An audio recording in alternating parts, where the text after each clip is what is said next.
Jihadist militants fighting in Syria and Iraq have declared the creation of an Islamist state spanning parts of both countries.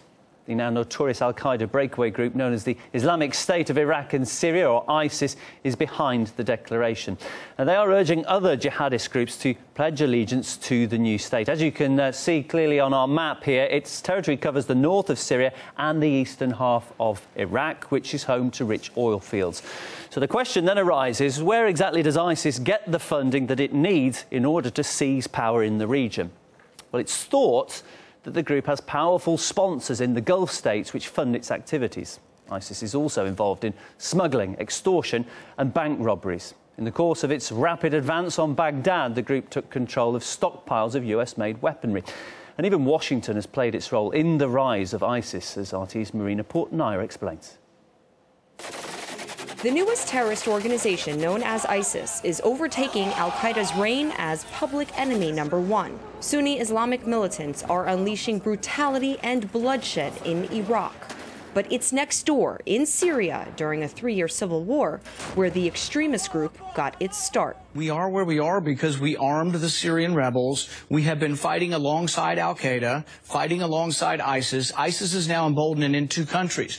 But here's the anomaly. We're with ISIS in Syria. We're on the same side of the war. So those who want to get involved to stop ISIS in Iraq are allied with ISIS in Syria. That is the real contradiction to this whole policy. Right. According to reports, the U.S. government may have inadvertently played a direct role in strengthening extremists.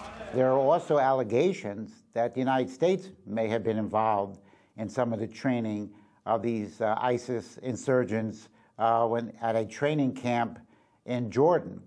So the Saudis, the Qataris, others are directly involved in this regime change policy in Syria and in Iraq, and the United States has helped and created these conditions.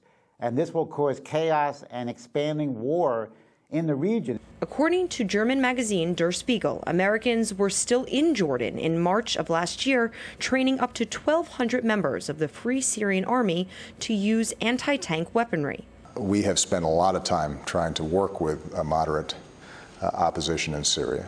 Now, the White House is ready to spend a lot of money. The Obama administration has requested $500 million to arm and train Syrian rebels fighting to topple President Bashar Assad.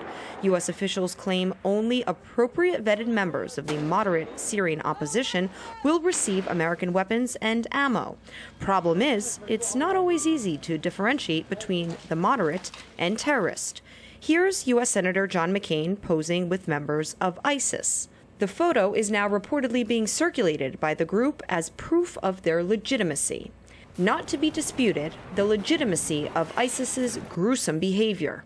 Violence so horrific, some report Osama bin Laden looks like a gentle soul in comparison. As the newest group of terrorists is growing stronger and gaining more ground throughout the Arab world, their safe haven remains in Syria, where the White House is promising to send more weapons with the goal of establishing peace. Marina Portnaya, RT, Washington, D.C.